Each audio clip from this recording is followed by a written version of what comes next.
Continuamos com o nosso programa Eclésia desta noite. Estamos falando sobre o papado no século XX, os desafios que os papas enfrentaram e um resuminho ali, né, de cada um dos papas do século XX. Um mais belo do que o outro, um com um papado mais bonito do que o outro. Papas maravilhosos e a gente está lembrando de algum deles. Antes da gente comentar Bento XV, que é onde paramos, conversávamos aqui no intervalo rapidamente, só para uma pequena correção aqui, Padre Wander. O senhor fez uma referência ao Papa Pio X anteriormente, mas só para lembrar, o nome dele na verdade era Sarto, né? Giuseppe Sarto. O senhor confundiu com o Pio V. Pio V, que era Michele Ghislieri, é o prefeito do Santo Ofício. Só para ficar claro aqui, então, Tá Papa claro. Sarto é o Pio X, foi só ali o senhor de Pio, de 5 e 5, né? Confundiu com o Pio. Padre Wander, eu fiz uma pergunta aqui, Pio X e Bento XV, na qual a gente vai começar a falar agora, podemos colocar a imagem de Bento XV aí, diretor, se a gente tiver? Bento XV foi Papa de 1914 até 1922, né? Pio X e Bento XV tem alguma relação com a organização do direito canônico, Padre Wander? Eric, Pio X preparou vamos dizer, o direito canônico da forma mais estruturada, melhor elaborada, mas foi com Bento XV que o direito canônico veio à luz. Foi promulgado por Bento XV. Por Bento XV, em 1917. Por isso que chama O Código de 17. Pio Beneditino, por causa disso, de Pio e Bento, é isso? É porque, de qualquer maneira, Pio X já teve uma atuação em preparar toda essa... Como você falou no bloco anterior, Eric, essa parte legislativa, administrativa, canônica, ele avançou muito. Deixou o caminho muito andado, né, na legislação eclesiástica. E aí Bento XV vai fazer o fechamento, claro, quando falamos o Papa, todos aqueles peritos que ele nomeou, liderados por um determinado cardeal, e que então entrega a obra pronta no ano de 1917, e é o Código de Direito Canônico que vai viger até a promulgação do novo Código de 83. Já no Papa João Paulo II. Já com São João Paulo II. Então nós temos, olha, Eric, 66 anos. Certo. Né? Mudança, não houve uma mudança, houve uma atualização de aspectos disciplinares e práticos. Claro. Não do que tange a doutrina não muda nunca. Mas no que tange a disciplina e aspectos práticos, aí o de 83 avançou do que tinha em 17. Bento XV, além de promulgar, então, esse Código de Direito Canônico tão importante para o século XX, que outros desafios ele enfrentou? Eric, Giacomo de La Chiesa, acho que o grande desafio que ele enfrentou foi a própria guerra, a Primeira Guerra Mundial, não tem outro nome. Quer dizer, se você pegar aqui o seu pontificado de 14 até 22, basicamente a maior parte do seu pontificado foi vivido durante a guerra, sob uma marca de sofrimento e de dor profundas, e o pós-guerra, quer dizer, o que foi o pós-guerra? A reconstrução. É claro que o nível de destruição e de mortandade que atingiu a Primeira Guerra Mundial não vai ser nada parecido com o que atingirá a Segunda Guerra. Mas fato é que Bento XV foi um homem da paz, incansável, né? Com muito menos alcance tecnológico de comunicação de sua mensagem reverberada através de hoje meios que nós temos, mas ele foi um arauto da paz indiscutivelmente, né? Clamou, alertou para os erros que estavam as ideologias que estavam se lançando contra a humanidade, e nós podemos dizer que o seu grande esforço foi pela retomada da paz, foi pela restauração da paz no mundo, Eric. Foi o seu grande esforço. Além da guerra, da Primeira Guerra propriamente dita, nós falamos no início do nosso bloco anterior do problema dos regimes totalitários, e em 1917, portanto, no papado de Bento XV, foi quando explode a Revolução Bolchevista. Explode a Revolução, né? Lenin chega no poder lá na Rússia. 20 dias antes, mais ou menos, Nossa Senhora lá em Portugal, né? Com a aparição belíssima de Fátima, que se encerra com o famoso Milagre do Sol, né? O maior milagre público da história da Igreja, que é o Milagre do Sol, né? Para alertar, olha, se não houver conversão, a Rússia vai espalhar os erros pelo mundo. E aí começa esse novo capítulo no papado de Bento XV. Né? Nós falamos também no bloco anterior que desde Pio IX, né? Pio IX, Leão XIII, Pio X, estamos em Pio XV. Bento XV. Bento XV, perdão. Pio X e Bento XV. Todos eles, de alguma forma, denunciaram o problema do socialismo. Né? Isso vai avançar na lista dos papas, não para por aí. Sim. Mas Bento XV também fez o seu papel e, graças a Deus, guiou a igreja de uma maneira também belíssima no seu período, na sua vida. Eric, acho que a sua recordação de que o evento de Fátima foi no pontificado de Bento XV foi muito importante. Né? Em Fátima, em outubro foi o grande milagre, de 17. Em novembro, explodiu a Revolução Bolchevista. Um mês depois. Né, Eric? Quase um mês, pouquinho menos até que um mês. Então, um evento de sobrenatural, de um impacto único na história da igreja durante o seu pontificado, que foi Fátima, que deixa a grande mensagem de penitência e de conversão para o mundo. E aí vai se manifestar a sua força já no mês seguinte, com o advento desse grande ataque do dragão na história, que foi a Revolução Bolchevista. Quer dizer, Bento XV, 16, nós vamos chegar lá, viu? Força, é o hábito, né? É o hábito. Nós falávamos tanto dele antes do programa também, quando estávamos conversando. O que acontece, Eric, é que eu tento imaginar o que se passava no coração de um Bento XV, quando ele via a mutação da história ali, essa investida de Satanás e Nossa Senhora alertando em Fátima. Eric, os que o biografaram falam, o seu sofrimento foi muito grande. Imagino. O seu sofrimento foi muito grande. Ele viu a coisa tomando um rumo realmente muito, mas muito doloroso. E que vai abrir caminho para um outro pontificado que não foi pequeno, não, mas que vai ter um peso decisivo também. Bom, Bento XV, para a gente encerrar aqui, uma coisa é a gente olhar para a história, agora é fácil a gente olhar para a história, está muito bem documentado, Milagre do Sol, um monte de livro, fotos, testemunhos, inclusive talvez tenha algum testemunho ocular ou outro aqui vivo ainda para contar a história. Outra coisa é você ser o Papa com a responsabilidade que é necessário para ser um Papa, que não é pequena, né?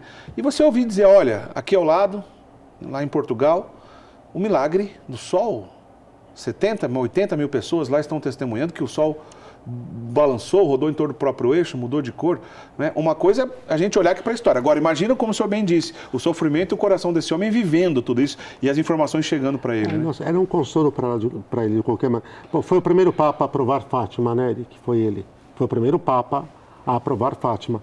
Agora, Eric, uma outra coisa que chama a atenção, sem forciores, viu? Quantos anos durou o pontificado de Bento XV? 8 anos, isso? 8 anos. 8 anos. Quantos anos durou o pontificado de Bento XVI? Quase 8 anos? 8 anos. 8 anos também deu. Por enquanto, só isso. Interessante. Providência de Deus e suas belezas, suas seus riquezas. Mistérios e os seus meandros. É verdade. Bom, vamos dar sequência aqui. Depois de Bento XV, o Papa foi o grande também, Pio XI, né, 1922 até 1939, né, terminando ali, virando a página da Primeira Guerra com Bento XV e que vai encerrar ali nas vésperas da Segunda Guerra Mundial. Pio XI, um gigante, também está aí as imagens. Eu gosto muito de Pio XI, de verdade, gosto mesmo de Pio XI. E parece que chegou num período da história do século XX, onde ou o Papa mergulhava de cabeça nos problemas e denunciava, ou ele poderia ser omisso. E Pio XI não foi omisso. Padre Wander, a gente chegou no coração do século XX, se a gente pode dizer assim, do ponto de vista dos problemas e também de ter um gigante lá que foi Pio XI?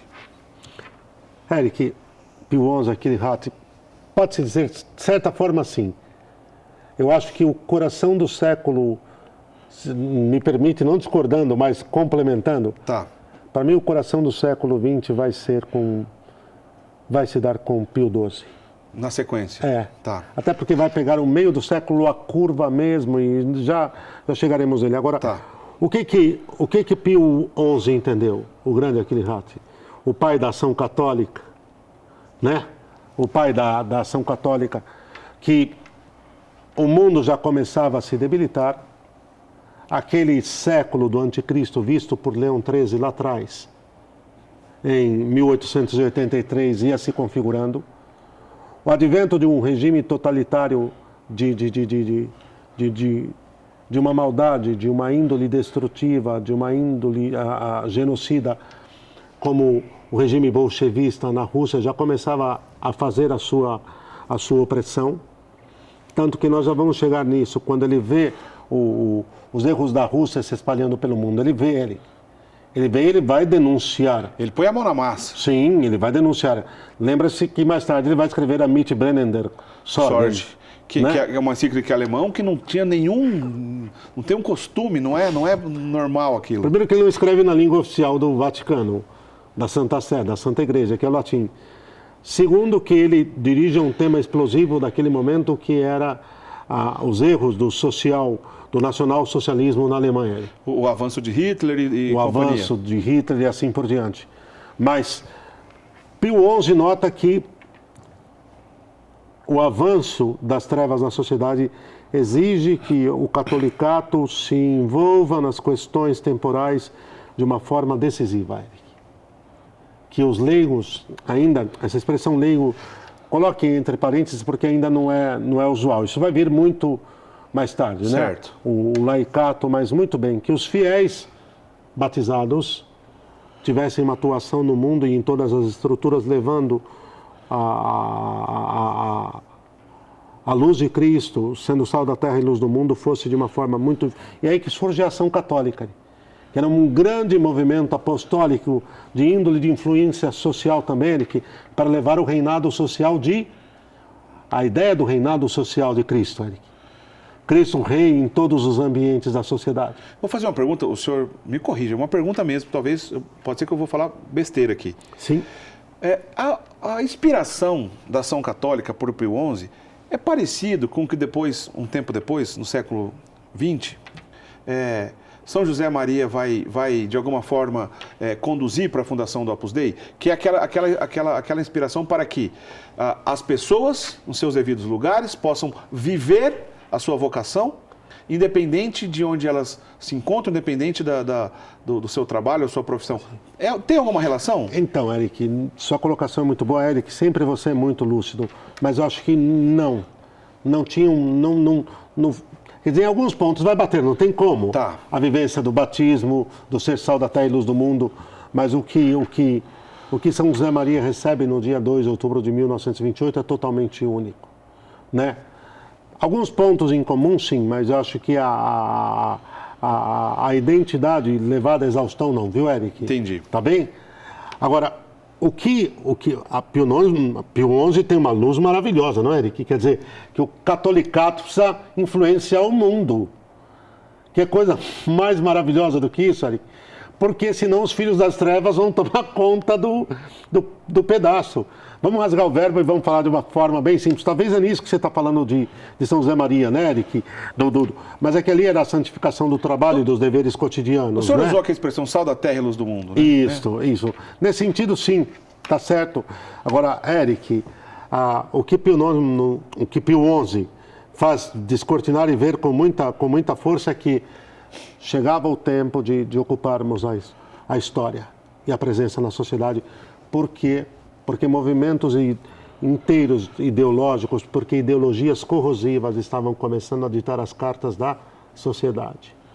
E aí que a ação católica vai crescer e vai se expandir em todo o mundo.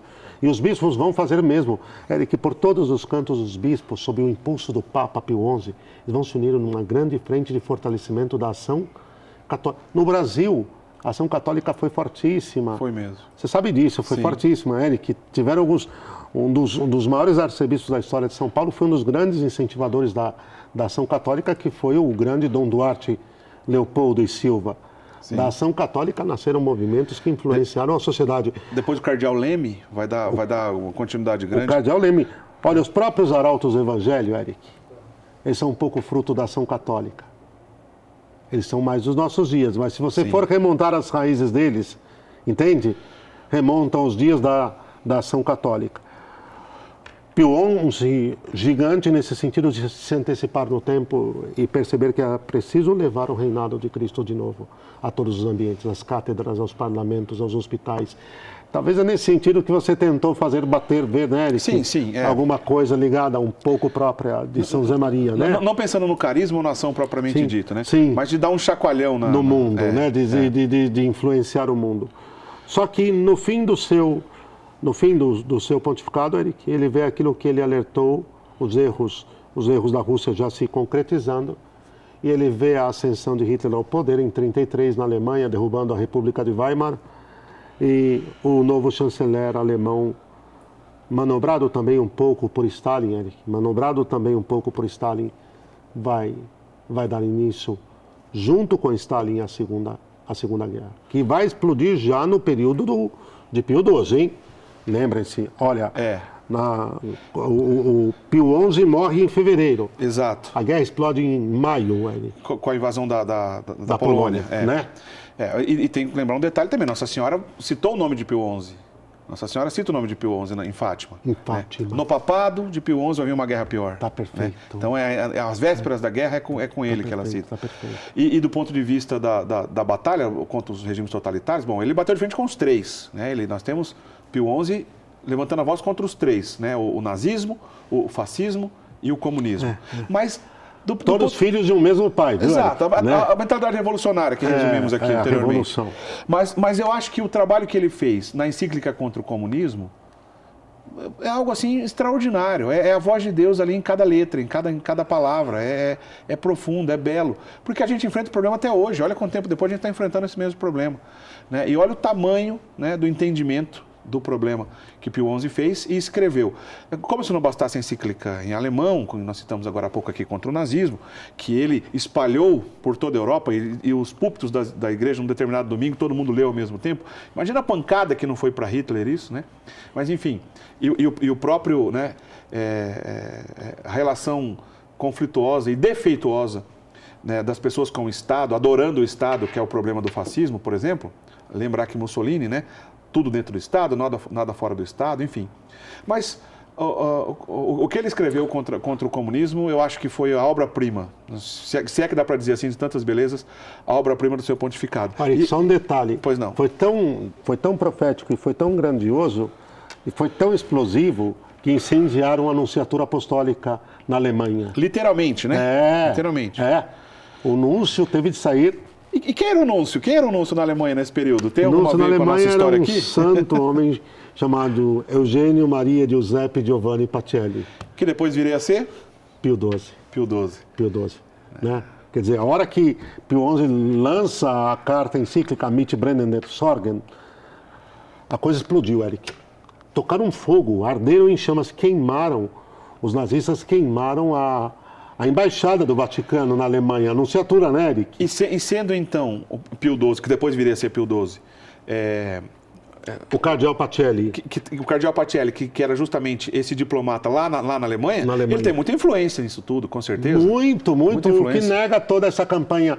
Bom, é que depois nós vamos entrar em Pio XII e vale a pena, Eric. Pio XII é um capítulo à parte de uma beleza insigne, porque ele foi a curva ele é o último Papa desta primeira parte, ele é o Papa do evento do século XX que talvez foi mais doloroso e mais marcante, e ele é o último Papa antes do Concílio Vaticano II.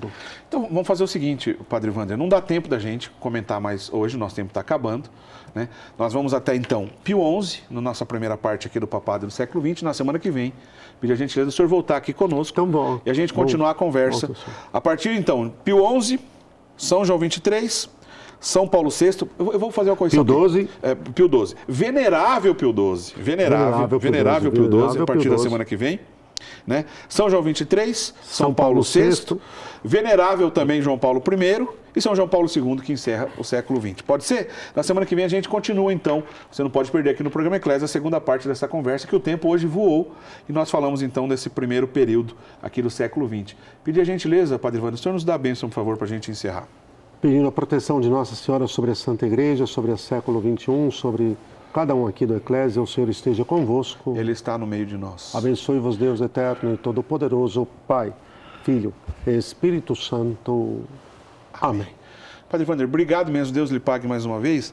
Eu quero dirigir rapidamente aqui uma palavra aos nossos queridos amigos associados aqui da Associação do Senhor Jesus, da Rede Século XXI. Olha só, se não fosse o teu patrocínio, a gente não podia ter esse tipo de conversa e levar para tantas pessoas, né, que estão nos assistindo, e depois esse material depois vai para a internet e muitas pessoas podem ter contato com esse tipo de de história e de entendimento do século XX, especialmente da importância do papado no século XX. Então, muito obrigado, querido amigo sócio, né, que sustenta aqui a nossa obra. Tem tanta coisa boa que acontece aqui na Rede Século XXI, missas, adorações ao Santíssimo todo santo dia, um monte de programas, um mais legal que o outro, de evangelização, de espiritualidade, a novena das mãos ensanguentadas de Jesus.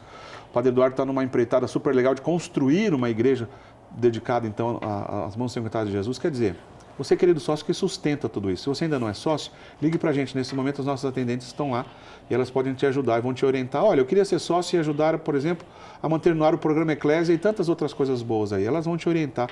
E eu agradeço mesmo, né, a tua generosidade. Você recebe na sua casa a revista Brasil Cristão, que é um outro material de evangelização nosso aqui, da nossa entidade. E, com forma de gratidão, você ajuda a patrocinar essa beleza dessa obra de evangelização que o Padre Eduardo sonhou, e a gente continua aqui nesse sonho, né? Eu falei aqui das redes sociais, eu sempre falo aqui no finalzinho do programa, olha, curtam lá no Facebook a página do programa Eclésia. Além do Facebook, continua lá, a página do programa Eclésia continua no Facebook. Mas curta também e siga a gente no Instagram, né? Nós temos agora o Instagram, o endereço está aqui abaixo no vídeo, né? Acompanhe a gente também no Instagram para a gente divulgar o nosso trabalho no Instagram, no Facebook. Padre Wander, se você procurar por Padre Wander Maia, também tem a página do Padre Wander lá no Facebook, onde ele divulga um monte de coisa interessante também. Enfim, de alguma forma a gente tenta que o nosso trabalho aqui na TV se espalhe também pelas redes sociais, tá certo? Então não se esqueça, semana que vem a gente tem um encontro para falar da segunda parte do papado do século XX. Vai ser bem legal também, a gente vai de Pio XII até encerrarmos com João Paulo II na semana que vem, então você não pode perder. Até lá, tchau, tchau.